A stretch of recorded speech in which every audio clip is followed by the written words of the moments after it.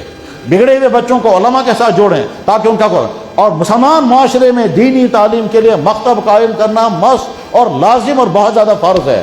اگر مکتب آپ کے علاقوں میں قائم نہیں ہوئے تو یہ بچے کل کو سکولوں میں ہوں گے یا مزدوریوں میں ہوں گے، کل کو ان بچوں کو نہ کلمہ یاد ہوگا نہ یہ تبلیغ کے ساتھ جڑیں گے، اور آگے ان کو مرتد ہونے سے کوئی چیز روک نہیں سکے گی۔ اس لیے اپنے بچوں کے لیے مکاتب قائم کرو، ہر مسجد کے ساتھ ایک مکتب ہونا چاہیے، اور اماموں کی ذمہ داری ہے کہ وہ امامت بھی کریں، خطابت بھی کریں، مکتب بھی پڑھائیں، نکاح بھی پڑھیں، نکاح میں رسموں سے بچنے کی ترغیبیں دیں، جنازے بھی پڑھیں، اور تعزیت کے مجلسوں میں شریعت کے اصولوں کے مطابق تعزیت کرائیں۔ مسلمان معاشرے کی ساری خوبیاں، مالداروں کو چاہیے کہ وہ عیاشی نہ کریں اور اپنی دولتیں جو ہیں وہ فضول کاموں میں خرچ نہ کریں۔ اپنے معاشرے میں دیکھیں کتنے لوگ ہیں وہ جن کے گھروں میں کھانا نہیں ہے، آپ خوشی محسوس کرنا چاہتے ہیں، رسم پوری کر کے خوشی محسوس مت کرو، غریبوں کو کھلا کر کے خوشی محسوس کرو۔ خوشی آپ کو چاہیے، خوشی اس طرح سے بھی نصیب ہو سکتی ہے اور اللہ بھی راضی ہو جائیں گے۔ پھر انشاءاللہ اگر کبھی موقع ہوا تو اسلامی معاشرے کے خد و خال اور اس کے اصول و ضوابط اس عنوان پر پھر کبھی تفصیل سے گفتگو کروں گا۔ اللہ تعالیٰ شان ہو ان منتشر باتوں کو اس کہنے والے کے لیے بھی مفید بنائے اور آپ سننے والے بھائیوں کے لیے بھی مفید بنائے، اور اس میں اگر خدا نہ خواستہ کوئی بات افراط و تفریط سے ہٹ کر ہوئی ہو یا کسی بات سے اگر کسی کو کوئی دلچسپی ہوئی ہو، اللہ معاف فرمائے۔ تلخ بیانی کرنی پڑتی ہے اس لیے کہ معاشرے میں جب کمیاں ہوتی ہیں تو جناب والا ڈاکٹر کو تو سرجری کرنی ہوگی، اور اگر پس کہیں ہوگا تو پس نکالنا پڑتا ہے۔ اس لیے جو ہماری سوسائٹی میں کمیاں خرابیاں ہیں ان کمیاں خرابیوں کو بولنا پڑتا ہے، کیونکہ ہم اپنے معاشرے کی فکر نہیں کریں گے، ہم اپنے بھائیوں کی فکر نہیں کریں گے تو کون کرے گا؟ اللہ کرے ہم کو دین کے ہر شعبے میں رفعتیں نصیب ہو جائیں اور دین کے ہر شعبے پر عمل کرنا نصیب ہو جائے۔ وآخر دعوانا ان الحمد للہ رب العالمین برحمتک یا ارحم الراحمین۔